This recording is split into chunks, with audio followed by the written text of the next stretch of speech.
Hi, Warren. Hi, Charlie. My name is Jacob.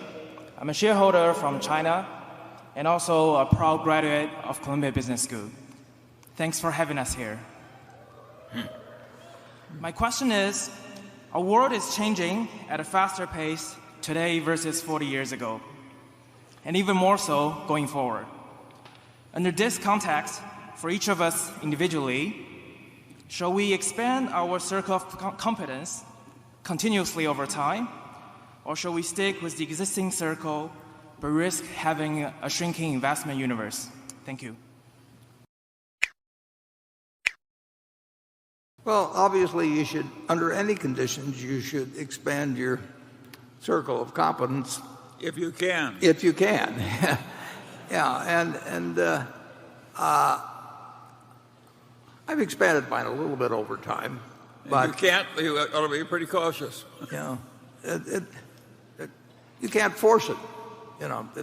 If you told me that I had to, become an expert on physics or, Dance may be the lead in the ballet, Warren. That would be a sight. Yeah, well, that's one of them. Now. That's one you may be thinking about, but that didn't even occur to me.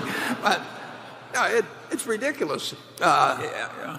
That doesn't mean you can't expand it at all. I mean, I did learn about some things as I've gone along in a few businesses. In some cases, I've learned that I'm incompetent, which is actually a plus. And you've discarded that one. But it doesn't really. The world is going to change. It's going to keep changing. It's changing every day, and that makes it interesting.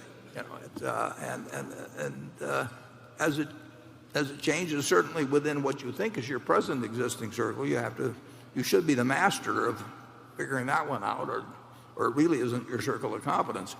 And if you get a chance to expand it somewhat as you go along, I've learned some about the energy business from Walter and Greg as we work together, but I'm not close to their level of competence on it. But I do know more than I used to know, and so you get a chance to expand it a bit.